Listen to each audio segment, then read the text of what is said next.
Jemi kthyer në studio, do të flasim tani për festivalin Ballkanik të filmit. Festivali e zhvilluar në Pogradec në edicionin e dytë të tij, në një mbyllje të suksesshme dhe me shpërndarjen e çmimeve. Për këtë arsye kemi të ftuar dy bashkëorganizatorët e tij, jemi me regjisorët Eno Milkani dhe me Gerta Qurku. Mirëmëngjes dhe mirë se vini. Mirëmëngjes. Do ndjekim fillimisht një material të përgatitur për mbylljen e këtij festivali dhe për çmimet e dhëna dhe rikthehemi në studio për bisedën.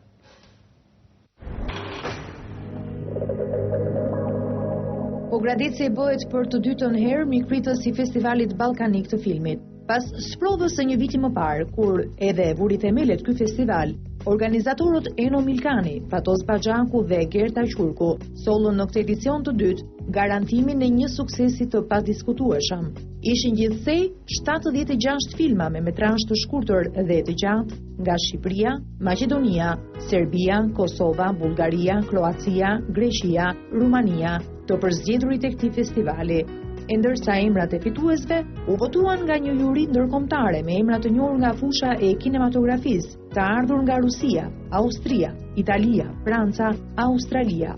Pavarësisht të garës së fortë, prodhimet kroate ishin ato që u cilësuan si realizimet më të mira.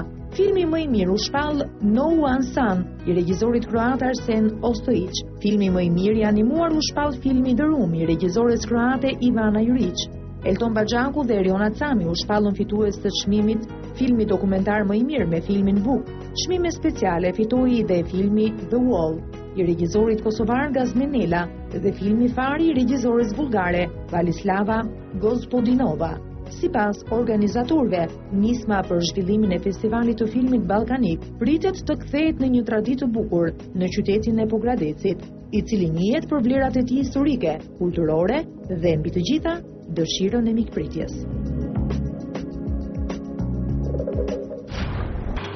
Mirë, ky është edhe materiali i përgatitur për festivalin Ballkanik të filmit. Në fakt, ju të dy jeni organizatorët, ato përshtypjet e para tani në fund të kësaj gare, e cila ka zgjatur shumë kohë, ka pasur, të themi, shumë energji, ka kërkuar shumë energji nga ana juaj, po tani ajo ndjesia që keni marrë në fund që ju mbetet. Në fakt, ndjesia kur u kthyem në Tiranë ishte shumë, ishte i boshlik. Ndoshta sepse u mësua me shumë njerëz. Edhe atmosfera e festivalit të miqëson, edhe të çon brenda 7 ditëve me njerëz që ti ato ditë ke takuar para të parë, çon në kufit e mallit kur ndahesh. Domethënë kjo është atmosfera e festivalit. Sigurisht pjesa më e bukur për mua është edhe jo thash disa miqve të mi atje që megjithëse filmat i kam parë, një pjesë tyre jam marrë dhe me përkthimin e tyre. Në orën 11 futeshim në kinema për të parë filmat dhe është ajo pjesa magjike që ka kinemaja që ulesha diku në një cep edhe për 2 orë humbisja duke parë përsëri filmat që cilat unë isha parë filmat shkurtër. Sigurisht zbulon gjërat cilat të kanë shpëtuar nga i shikimi i parë që i ke bërë. Dhe pjesa pastaj përsëri e njëjta magji përsëritej në dark, jo ai shumë basdite, në pjesën 6:38 sesa në dark, ku përsëri jep filmi i gjatë ose një film i gjatë dokumentar dhe përsëri magjia rikthehej. Kurse orën 6:47 ose nuk ishte 6:48, nuk ishte interesante, por ndërkohë ishte edhe dark në mes, duhet mendoje u bë kjo, u bë ajo, kush filani, ku ti ulim, si ti ulim. Për të krijuar pikërisht atë atmosferën midis filmave që është edhe gatimi që kishim si gjë të veçantë. Sigurisht për këtë do të pyesja më pas Eno pikërisht këtë të veçantë që ka festivali që ju organizoni, pra ndërthurjen e shfaqjes së filmave dhe filmat në konkurrim dhe kulinarisë. Pse është zgjedhur, le të themi, kjo lloj ide dhe si ka funksionuar tashmë në edicionin e dytë të festivalit? Po, siç edhe kam thënë, çdo festival ka filma pa diskutim. Por të gjithë të ftuarit nuk arrin të njihen me njëri tjetrin sepse futen në sallën e kinemas, aty në errësirë dhe mbas filmave pastaj shkojnë secili kryen ato nevojat e tija personale, të haj drejt, të bëjnë një shëtitje, por i bën në mënyrë individuale. Kurse këtu ishin në një farë mënyrë të detyruar të uleshin të gjithë bashkë Dhe pikërisht kjo e ullur bashk i bën këta njerëz që pikërisht të humbasin nocionet kohore për një farë. Kohore, po edhe ato nacionale, si të thuash identitete. Do mos përfundet ballkanike kjo. Ti shikoje Amerikanin që bën të muhabet me Kosovarin, apo ne me danezët, dhe sigurisht flasin në anglisht pjesën më të madhe të kohës, apo Maqedonasit me kosovarët, dhe pikërisht kjo ishte edhe kjo arrihet nëpërmjet të ulurës së bashku në një tavolinë të përbashkët. Cila ka qenë pjesëmarrja e Shtrirja e Shteteve, Gerta? U përmendën disa në insert, por ishin gjitha vendet e Ballkanit pa përjashtim. Në qoftë vjet kemi pas mungesën e Turqisë. Po. Këtë vit edhe Turqia ishte prezant me filmat.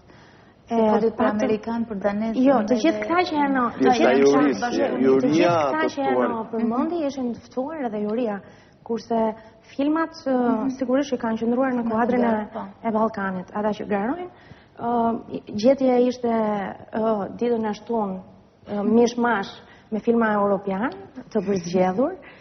Kjo për shkak që të futet edhe pak ajo aroma e Evropës, edhe të mund të bëhet edhe krahasimi mes Ballkanit edhe Evropës në lidhje me filmat. Pra ka patur një lloj ndarje që gjithë filmat e konkurimit kanë qenë ekskluzivisht vetëm nga Ballkani, ndërkohë që janë shfaqur edhe filma të tjerë nga, le të themi, prodhime italiane apo ndoshta edhe spanjolle. Shumë pak të përmbledhura në një përzgjedhje që ka ishte një të shtunë paradite, që quhet një mishmash europian, një filmave të shkurtër, simpatik. Okej, Ballkan, po jemi Ballkan në Europë. Europa nuk bën dot pa Ballkanin. Shtete me bindje. Dhe u bën një si panorame e filmit europian të prodhimeve të 2 viteve të fundit. Dhe mbas asaj, sepse dita e shtunë ishte pushim, si të thuash, për të dhënë kohë jurist të gjykonte për këto 4 ditë ku pan në mënyrë të intensive këta filma të shkurtër ballkanik të lloj animacion, film i shkurtër, film dokumentar, film i gjatë. Cila ishte, të themi, mënyra se si u prit nga pogradecarët, nga publiku? Ka pasur edhe njerëz të cilët për shkak të sezonit kanë qenë në Pogradec dhe nuk janë vendas, po publiku vendas. Festivali nuk është i hapur vetëm për qytetarët e Pogradecit, Pogradeci pikërisht ne zgjedhim Pogradecin sepse është një qytet që pa diskutim ne tash jemi mësuar kushdo që vjen për herë të parë ma gjepset. Dhe fillon të bën komente për herë të dytë që thotë. Komente të llojit që nuk ekzistojnë me qytete të tilla, kaq të qeta me këtë gjelbërim me liçenin kaq pranë, sepse çdo vend i gjashëm do do ishte i mbushur nga një turizëm i tejskajshëm. Ndërkohë që aty vërtet dhe trafiku është pothuajse inekzistent, që e bën të krijon këtë lloj qetësie dhe këtë lloj veçantie që ka qyteti. Pra, prezenca e gjithë kësaj atmosfere ishte, si të thuash, mënyra më e mirë dhe vendi më i mirë për të organizuar këtë festival, por pjesëmarrja, unë do thoja që duhet ishte ndoshta më e madhe. Kjo për fajin ton, sepse nga që duhet mendosh për shumë gjëra të tjera më përpara, për anë teknike, sistemime në të uajve dhe pikërisht është më e thjeshtë për t'i sjellë deri në Tiranë, po për t'i çuar deri në Pogradec, pastaj vështirësohen gjërat edhe rriten kërkesat. Është çështja e infrastrukturës, të transportit që mund të krijojë probleme. Duhet të kesh bashkëpunëtor më shumë. Flas për publicitetin, i cili dhe fundit ka kërkon një financim direkt. Nuk të bën publicitet njeri në qoftë se ti nuk ke mjetet financiare. Mund të bësh çdo gjë tjetër. Ato baneret e mëdhenj që u vendosën që u bën në mënyrë vullnetare, Gerta me miqt. Me qëra fjala, i gjithë ky film nuk, i gjithë ky festival i filmit nuk besoj se është bërë në mënyrë vullnetare, se do të ishte një kohë shumë e madhe. Cilët kanë qenë financuesit, si keni siguruar të ardhurat, në çfarë mënyrë është bërë mundur? Kanë disa mbështetës, kompani, institucione që të cilat besojnë dhe financojnë. Por gjithashtu mbështetja e parë është nga Bashkia e Qytetit dhe në rastin konkret nga vetë kryetari i bashkisë, zoti Artan Shkëmbje, i cili pa diskutim këtë vit përveç se kinemas, punojnësve të kinemas, punojnësve të bashkisë, është një lloj komplet një infrastrukturë për çdo gjë që ne kishim nevojë të drejtoheshim tek ai, si t'ja bëjmë këtë për çdo vështirësi që kalohen. Megjithatë, festivalit i është dhënë një frym që përveç gatimit, edhe ngrënies në mënyrë të përbashkët dhe tryeza është e hapur jo vetëm për ata që janë të ftuar, por edhe për ata që vijnë dhe i bashkohen ditëve të festivalit.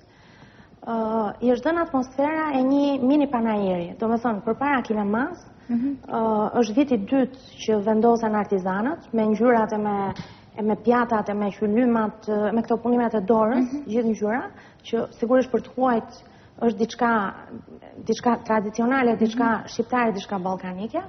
Këtë vit patëm mbështetje edhe nga Universiteti Europian, i cili përveç se bëri një mini panajer të librave, botimeve të tyre, hapi dhe një ekspozit vogël me punimet e degës së grafikës që për ata ishtë domethënë viti parë i kësaj dege. Kishin prezent studentët e tyre, kishin prezent miqtan ish student të Enos, Eriona Çami, Elton Baxhaku, Ragji Armani, të cilët janë brenda atmosferës së festivalit, është viti dytë për ta, dhe sigurisht që për ne ishte një ndihmë shumë e madhe dhe bëri atë që Eno tha mund të futeshe në kinema dhe ta shijoje filme, sepse vjet kjo gjë nuk mund të ndodhte prej nesh, që ne të hynim kinema dhe të shijonim filme.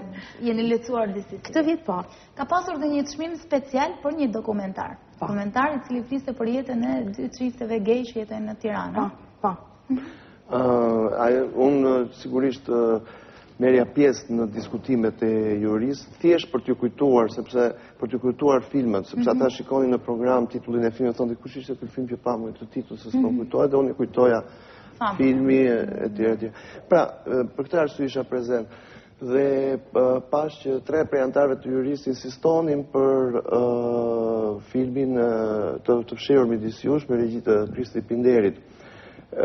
Insistonin për faktin sepse duke njohur atmosferën në Shqipëri në lidhje me komunitetin LGTB, menduan që kjo do ishte një formë tjetër nga forma për të treguar mbështetjen që ata donin të jepnin në kësaj lëvizje dhe në rastin konkret kishin për filmin, pasi kishte edhe një formë ndërtimi simpatike nga ana grafike.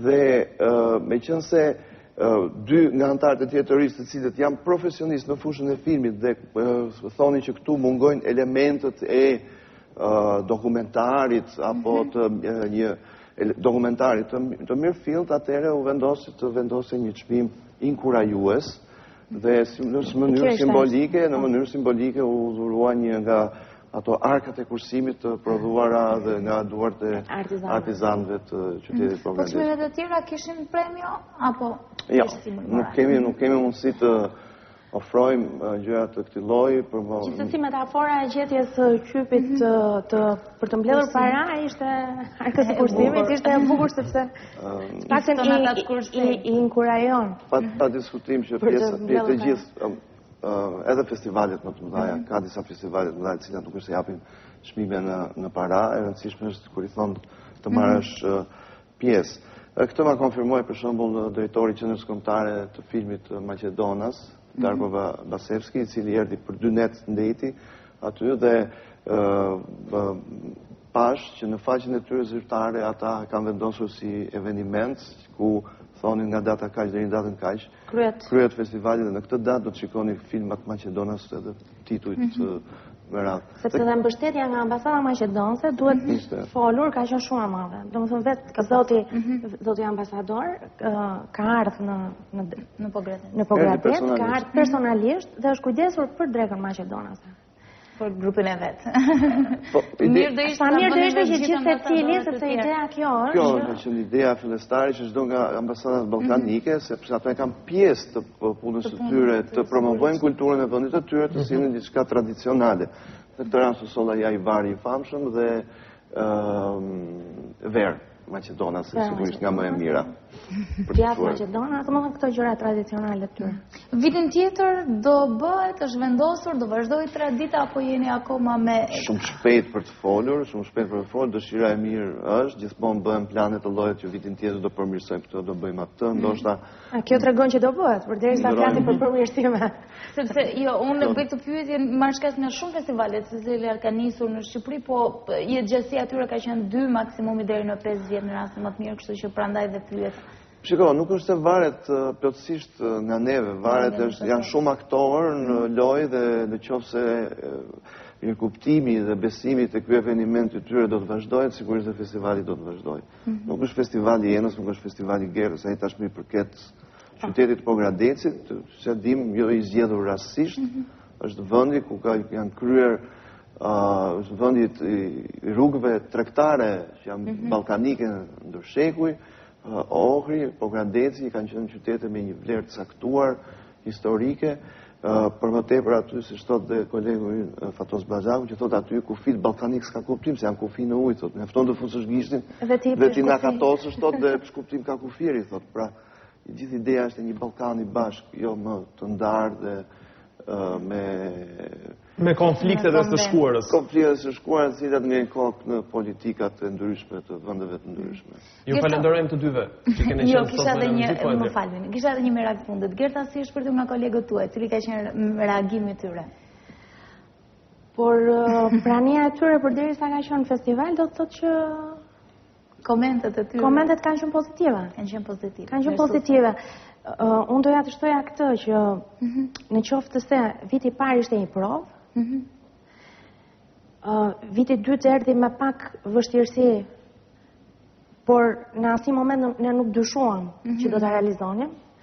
Unë Eno dhe Tos Baxhaku jemi tre njerëz që jo thjesht bëjmë këtë aktivitet, ne jemi tre miq që ndajmë ditën së bashku, ndajmë punën së bashku, ndajmë gëzimet, ndajmë edhe problemet. Kështu që në këtë atmosferë nuk ka se si festivali të ndaloj, apo çdo lloj projekti që ne do marrim përsipër. Mirë, shumë faleminderit dhe ju uroj faleminderit për ju. Faleminderit që ishit sot në studio. Do të kemi tani një shkëputje publicitare të dashur miq, do të rikthehemi pas pak me tema të tjera dhe me shumë informacion për të përcjellë.